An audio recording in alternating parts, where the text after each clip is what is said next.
2 days after an airstrike that killed Hezbollah chief Hassan Nasrallah in southern Lebanon, Israel's Defense Minister Yoav Galant has hinted once again that Israel could be preparing to launch a ground offensive against the Hezbollah in Lebanon. Hezbollah, remember, is a group that is backed by Iran and has a presence in the Lebanese political system as well.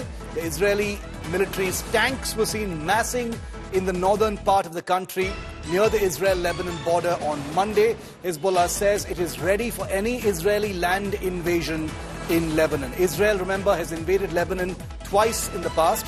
Hezbollah has fired a barrage of rockets at northern Israel amidst the group's promise that it will exact vengeance after the killing of its leader, Hassan Nasrallah. That's the latest that we're getting in from Lebanon and from Israel at this point of time. I want to go across to India today's Ashraf Wani, the first Indian journalist on the ground in southern Lebanon. He's been reporting from the impact points where airstrikes have taken place. Ashraf, the Defense Minister of Israel has hinted very strongly now that a ground offensive could be next. What are you hearing on the ground? Those airstrikes still continue? Absolutely, that is the strategy which has been so far giving the impression here in the Lebanon. We have seen the spike of strikes by the Israeli defensive forces, not only in the southern part of this country, where since last 1 year war is going on between Hezbollah and Israel, but now the area of escalation has increased during last 1 week, particularly after the attacks on the Hezbollah headquarters. We are getting reports today, even on Monday, that Raqqa Valley is under fire under the rockets. I am in the Saidun, which is the city in the southern part of Lebanon. A massive blast carried out during the night here, in which 30 people got killed and near about 70 injured. And the impact of these blasts is visible, that it brings multi-story buildings on ground and you can see nothing. Each and everything what is inside the building that gets buried under those debris. That I witnessed it today. Probably in the late hours we will show that exclusive ground report from Saidun to our viewers. But one thing is clear, for last 1 week or more than 1 week, Israeli defensive forces are preparing for the ground invasion. They have already deployed tanks, armored vehicles on the southern border of Lebanon, which is the very hot border so far since last 11 months. But the ground invasion for the Israel will not be so easy as it is to carry out the aerial strikes, which deliver results for them. But the one-to-one battle in the ground invasion will be very tough for the Israel, as Hezbollah is not the Hezbollah what it was in 2006 when it compelled IDF to leave the Lebanon. Ashraf, also, have these airstrikes, impacted in a big way the Hezbollah's ability to strike back? Do they still have their weapons? Do they still have their missile positions, etc.? Sure, absolutely. Everything of Hezbollah has not been finished by the Israel in 200 or 2,000 airstrikes. I was talking to one of the leading doctors here in the Beirut early morning today. He said the new bombs, American-made bombs, used in the Nasrallah assassination has the capability to penetrate 15 stories of a house. You can understand what kind of bombing so far Israel is using here in the Lebanon. But even those bombs cannot collapse the Hezbollah. Hezbollah has civil weaponry. They have underground tunnels, like in the Gaza, in the southern region of this country. They have other set of missiles which are very long range, that was briefed by Hassan Nasrallah himself 2 months back in a video message that was called the missile city of Hezbollah. That is not sit under the radar, and its location is not yet known to the idea. Otherwise, that could have been bombed also. And after the operation, what was launched by the IDF in the Beirut, where Hezbollah chief Hassan Nasrallah was killed, he was not sitting in any floor of the that building. His bunker was underground. and that was created after 2006 war by getting experiences of the military might of Israel. Despite that, Israeli defense forces managed to put their bomb in that deep bunker and kill him. But when the body of the Hassan Nasrallah was recovered after 2 days, the people said that it was intact. There was not any kind of damage to the body. That clearly indicates that how safe and how much underground network Hezbollah has settled in the Lebanon.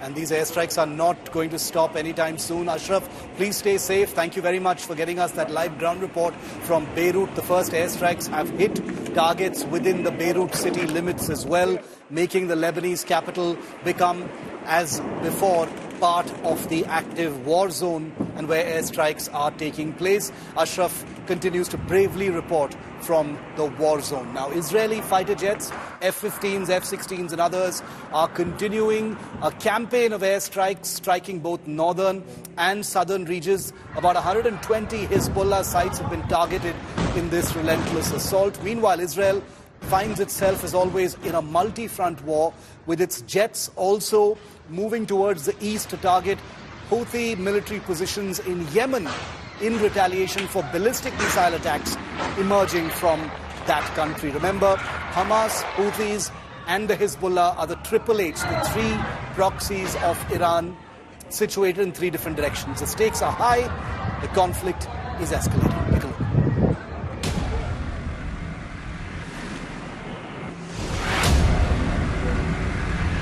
This is what remains of southern Lebanon's Ain Eddel. Israeli army says it has killed another senior Hezbollah figure, Nabil Kaou, amid an ongoing exchange of strikes between the two sides. This even as Israeli military tanks continue to mass big in northern Israel-Lebanon border.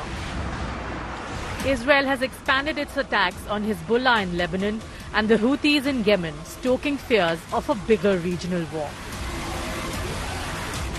The Israel Air Force's refueling aircraft have been operating in all arenas in the war, providing fighter jets with flexibility in strikes and aerial operations at any distance. The Israeli Air Force is conducting strikes on military targets belonging to the Houthi terrorist regime in the areas of Ras Isa and Hudaya in Yemen, including power plants and a seaport that are used by the Houthis to import oil for military purposes. We see the attack today, 2,000 kilometers away in Hodeidah and its surroundings, and the achievements, as they are reflected, are very impressive. And the meaning is clear. Those who try to attack us or harm the citizens of Israel will pay a very heavy price. In Gaza too, Israel continues its offensive against Hamas. A new video released by Israeli army shows a tunnel in central Gaza Strip being dismantled. Israel is fighting wars on 3 of its 5 fronts. All the 3 fronts with the 3 H's.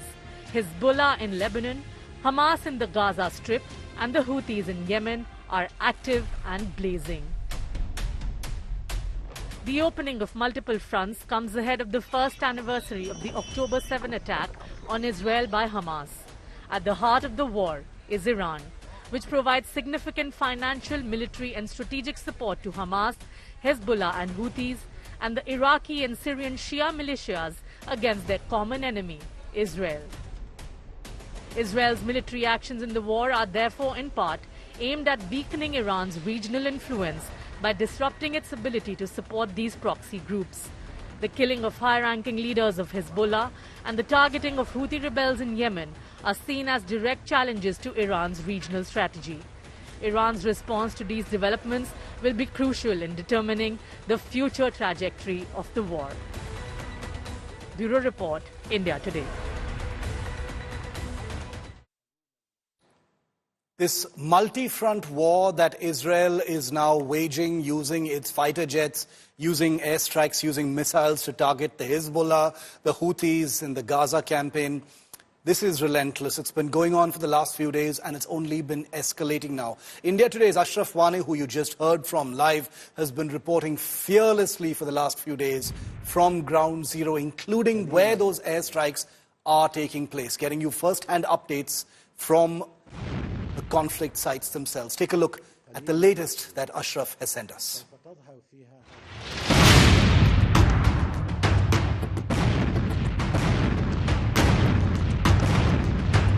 The assassination of Hezbollah chief Hassan Nasrallah in an Israeli airstrike has plunged West Asia into deeper turmoil.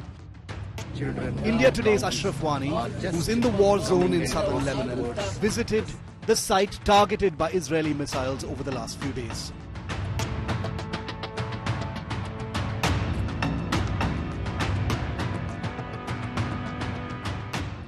A multi-story building has been targeted a few hours back, early in the morning on Monday, and this multi-story building has collapsed completely, and you can see nothing except destruction here. At least 30 people got killed in this Israeli strike, one of the biggest strikes carried out by the Israel in Lebanon since last 1 week after the Hassan Nasrallah's death in the south suburbs of the Beirut. The ongoing war has caused immense suffering to civilians on the ground. Israel on the Sunday evening targeted this building behind me here in the center of Beirut. 3 people died. We believe it to be the political leaders, some top political leaders of Hezbollah had been targeted in this building behind me. You can see everything is shattered here. How many cars had got damaged. There is the presence of army and the security personnel, in fact police, and how much devastating that blast had been in that multi-story building behind me, which has completely damaged it and has caused a lot of damage in that particular apartment. Despite growing international calls for a ceasefire, both sides continued their attacks relentlessly.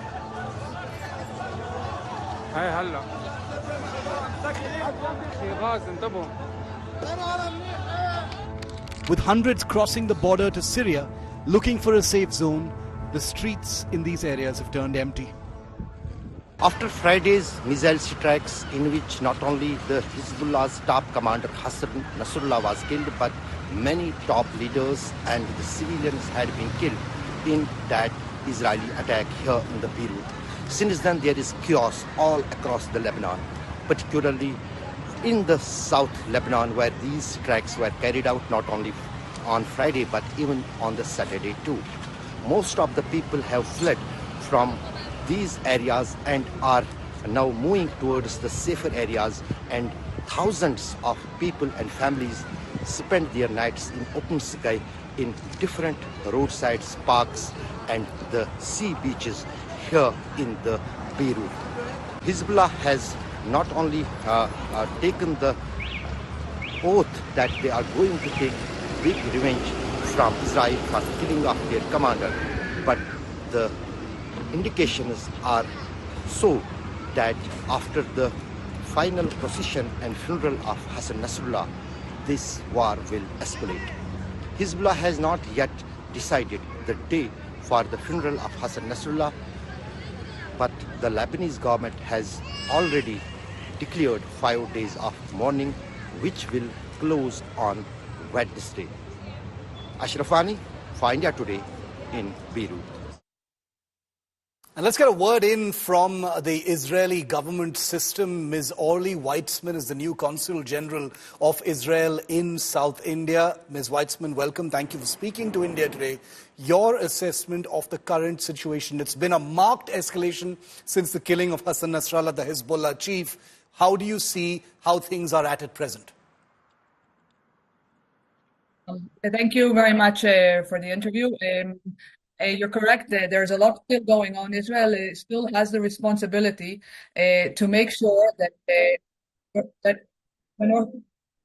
north of Israel is safe for its citizens, and it's doing its utmost to make sure that citizens Israel can go back to their home in the northern after almost a year of being misplaced and having to relocate to other parts. Israel will make sure that this is secure, hopefully very much that we can do it in peaceful ways and in more diplomatic means. But again, we have to do everything that we can in order to make sure that that citizens can go back to their homes. And how does Israel see the possibility of a major retaliation? The Hezbollah has just lost its chief and another rung of its leadership as well, apparently, in these airstrikes, Ms. Weitzman. And they've, as always, they've vowed revenge attacks on Israel. So how do you see that?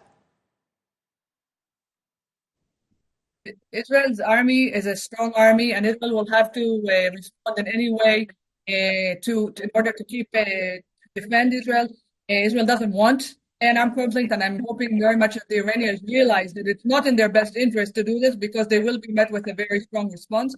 However, if they do decide to do anything, Israel is well prepared and will respond accordingly. Ms. Weitzman, from the killing of Ismail Haniyeh, the Hamas chief, a few weeks ago, to now Hassan Nasrallah, the previous one Israel has not claimed credit for. This one Israel has. Both times there's always been speculation and suspense over Iran getting into this conflict directly, not just through its proxies. Yes, there were direct attacks from Iran in April this year, if I'm not mistaken. But is there still a sense that Iran could get involved directly, or what is the hesitation in your view? Iran has a very convenient situation where it uses its proxies against Israel.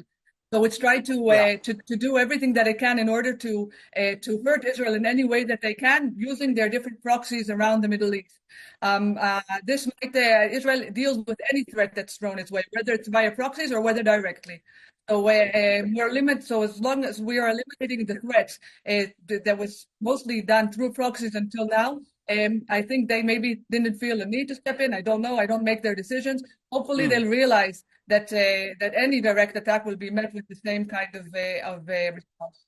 What are the boxes that need to be ticked for a de-escalation at this point of time from Israel's side? Has that changed at all, Ms. Weitzman? So Israel has been saying, since the 8th of October, has said that it basically wants UN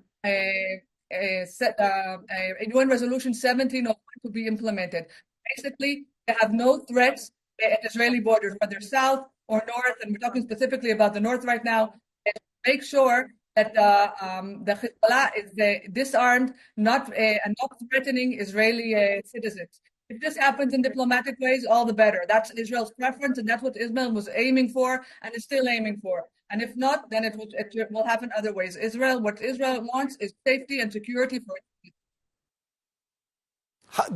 Ms. Weitzman, as you no doubt have seen on the news, there have been protests in different parts of India, especially in the north, in Kashmir and UP, elsewhere, in support of Hassan Nasrallah. How do you see that?